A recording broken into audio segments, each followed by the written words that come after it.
It presents an opportunity for us to recount our history, picking the lessons it teaches, and thereby forging a new path for progress and development. What if I told you that one African president helped another unlock billions in gold revenue, without firing a bullet, without begging the IMF, and without making headlines? In just 4 months, Ghana, long known as Africa's leading gold producer, pulled off what seemed impossible. From January to April, gold profits didn't just rise. They exploded. More than $2.7 billion in revenue. Nearly 30,000 kilograms of gold exported. That's 4 times more than the same period just 1 year before. But here's what nobody is telling you. Behind this quiet economic miracle is a force no one expected. Captain Ibrahim Traoré, the bold, revolutionary leader of Burkina Faso. He didn't invade. He didn't make speeches at Davos. But his actions, his vision, and most importantly, his Pan-African alliances, lit the fire that inspired this gold revolution in Ghana. Today, we expose the truth that media giants are ignoring. We reveal how Traoré's economic defiance in the Sahel is triggering a chain reaction, and how Ghana is now profiting from that boldness. This is the story of African wealth reclaimed, of a movement rising from the ground, and of 2 nations proving that Africa no longer needs permission to be powerful. This isn't just economics, this is liberation. Ghana, once called the Gold Coast, has always been rich in mineral wealth. Gold has flowed through its soil for centuries. Yet for decades, the lion's share of profits left the continent. Foreign-owned mining companies, corrupt middlemen, and smuggling routes robbed the nation of its rightful wealth. Even with its status as the top gold producer in Africa, Ghana struggled to turn its gold into genuine prosperity. Revenue leaked through weak regulations, offshore accounts, and shady royalty schemes. But in 2024, something shifted. The numbers tell a new story. And the world is watching. In the first 4 months of 2024, Ghana's gold export revenue surged to $2.7 billion, more than triple what was earned in early 2022. Gold shipments skyrocketed from 7,500 kilograms to over 30,000 kilograms. These aren't projections. These are real, tracked, audited numbers, confirmed by Ghana's Customs Authority and the central bank. But here's the kicker. This gold wasn't stolen from poor miners or extracted with blood. This was legally moved, properly taxed, and nationally recorded. How did Ghana pull this off? What changed? That's where Traoré comes in. In Burkina Faso, Captain Ibrahim Traoré has been waging a war, not just against insurgents but against economic colonialism. In 2023, he nationalized parts of the gold industry, kicked out exploitative foreign firms, and began building regional alliances focused on African control of African resources. Ghana took notes. President Mahama and key economic advisors started quietly observing Traoré's model, a model based on gold traceability, local refining, and export certification controlled by the state. Traoré may not have directly advised Ghana's policy shift, but his example was louder than any policy paper. He lit the path. Ghana's 2024 boom was the result of a bold new reform package unofficially dubbed Gold Bod, Gold Borders on Demand.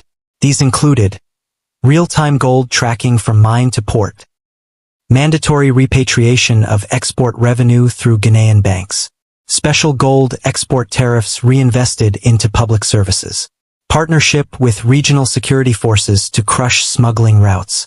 By removing middlemen and enforcing strict compliance, Ghana reclaimed control. And it paid off. Billions of dollars paid off. Before these reforms, Ghana was losing hundreds of millions every year through illegal gold exports. Traffickers moved gold through backdoor routes into Dubai, South Africa, and even Europe. In March 2024, the Ghanaian military launched Operation Golden Net, a security task force inspired by Burkina Faso's own mineral protection units. Within weeks, over 70 illegal smuggling operations were dismantled. Gold that once disappeared into international vaults now returned to Ghanaian hands. The numbers coming out of Ghana's Customs Authority and the central bank stunned even seasoned economists. Not only had Ghana moved more gold, but it had also collected more taxes, royalties, and foreign reserves than in any previous quarter in modern history. This proved two things. The gold was always there. What was missing wasn't gold, it was leadership. President Mahama praised the new gold policies, crediting regional influence for sparking change. Finance officials avoided naming names, but among insiders, Traoré's model was openly acknowledged. Even Ghanaian MPs admitted privately. Traoré scared the system into obedience. Behind the scenes, Burkina Faso and Ghana had been exchanging diplomatic missions.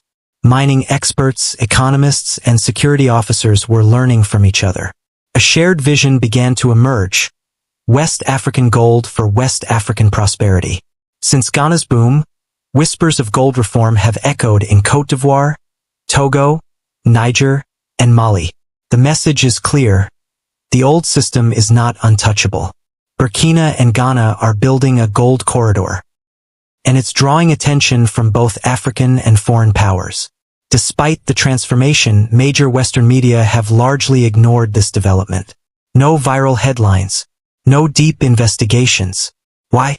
Because this success challenges the narrative that African nations must rely on foreign aid and IMF loans to survive. Ghana and Burkina Faso are showing a new path, one that doesn't align with neocolonial interests. This isn't just a financial victory.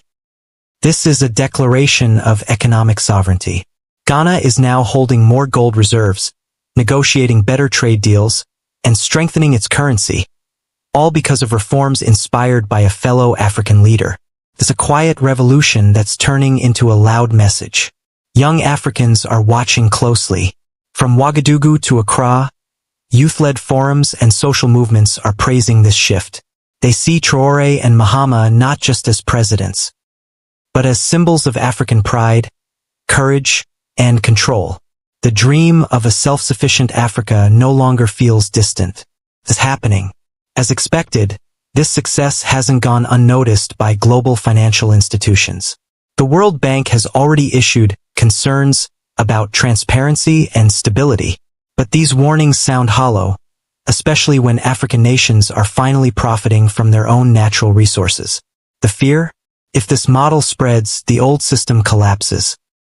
The partnership between Ghana and Burkina Faso is a blueprint, a vision that says, African gold should serve African people. No more crumbs. No more giveaways. This is the boldness Kwame Nkrumah dreamed of. This is the fire Sankara lit. And today, Traoré and Mahama are fanning those flames. The long-term strategy isn't just national wealth. It's regional empowerment. Plans are underway to build an integrated West African gold corridor linking certified mines, refineries, and sovereign vaults in Ghana, Burkina Faso, and Mali. This corridor would cut out Swiss refineries, Dubai smugglers, and European gold traders. It would make West Africa the world's most independent and self-sustaining gold bloc.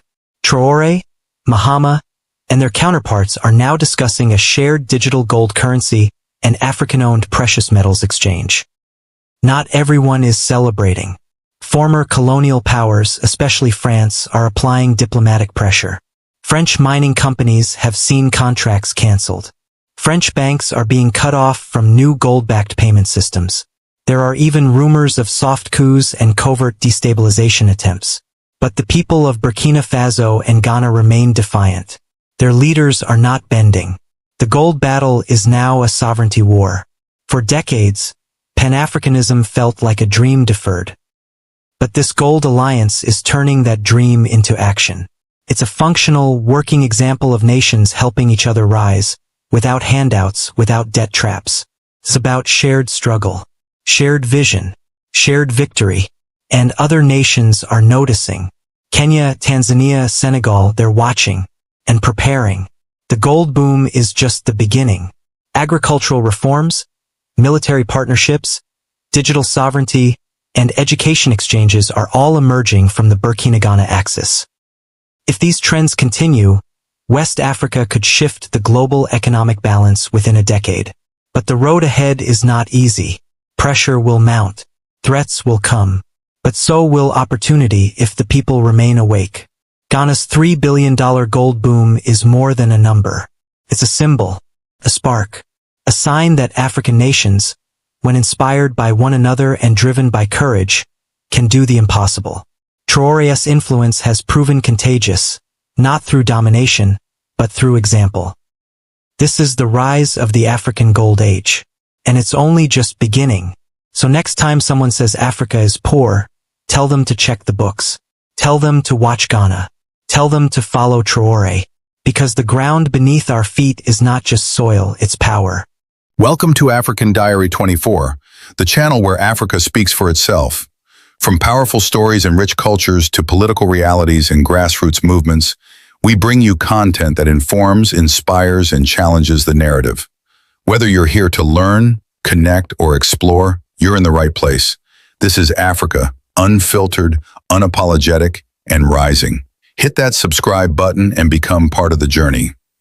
Disclaimer: the content featured on African Diary 24 is for informational, educational, and documentary purposes only. We aim to represent stories with accuracy and integrity, but the views expressed in interviews or commentary do not necessarily reflect those of the channel. We do not promote hate, violence, or political bias. Viewer discretion is advised, especially for sensitive topics. Always do your own research and think critically. Between January and April, Ghana's gold revenue skyrocketed to $2.7 billion.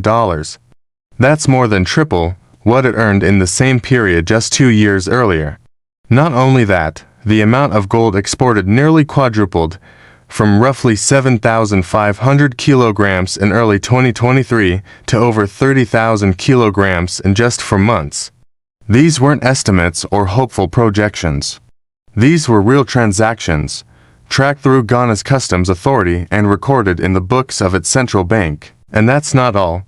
This windfall didn't come from some newly discovered gold mine.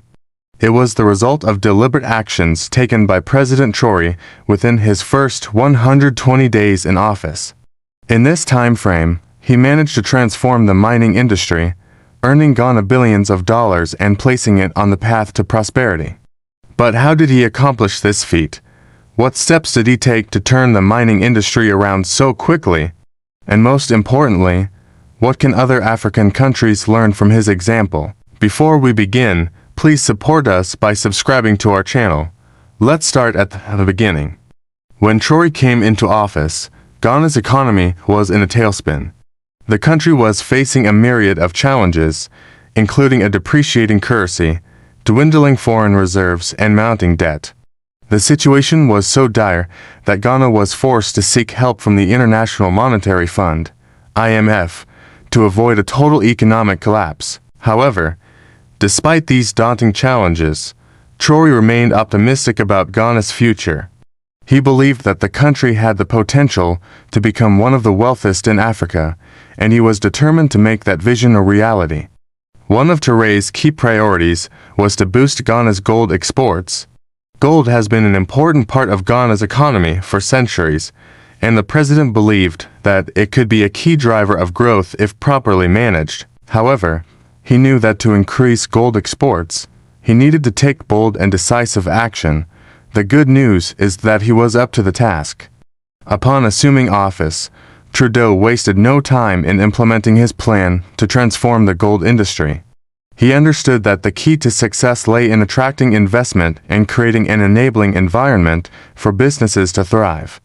To that end, he introduced a series of measures designed to make Ghana a more attractive destination for investors in the gold sector. These included streamlining the process of obtaining mining licenses, reducing bureaucratic red tape, and providing incentives for companies to invest in new gold mining projects. In addition to these measures, Trudeau also took steps to ensure that Ghana's gold exports were more competitive on the international market. He worked to improve the quality of Ghana's gold, which had previously been plagued by issues such as low carat purity and high levels of impurities. By investing in new technology and training local workers, Trudeau was able to ensure that Ghana's gold met the highest international standards. These bold moves by President Traoré paid off in a big way.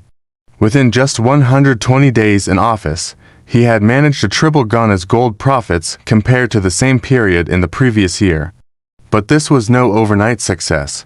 Rather, It was the culmination of years of hard work and planning. When Traoré first took office, he inherited a gold industry that was in sharp need of reform. Years of mismanagement and corruption had taken their toll, and the industry was in desperate need of a turnaround. But Traoré was up to the challenge. He brought in a new team of experts and began working to address the industry's most pressing problems. One of the first things they did was to crack down on illegal mining, which had become a major problem in Ghana. Illegal miners, known locally as galamsey operators, had been using harmful chemicals and polluting the environment while evading taxes. Trudeau made it clear that he would not tolerate this any longer and launched a major crackdown on illegal mining operations. This resulted in the closure of many mines and the arrest of several illegal miners. In addition to cracking down on illegal mining, Trudeau also worked to improve the safety and working conditions in Ghana's gold mines. He implemented new regulations and provided training to workers to ensure that they were working in safe and healthy conditions.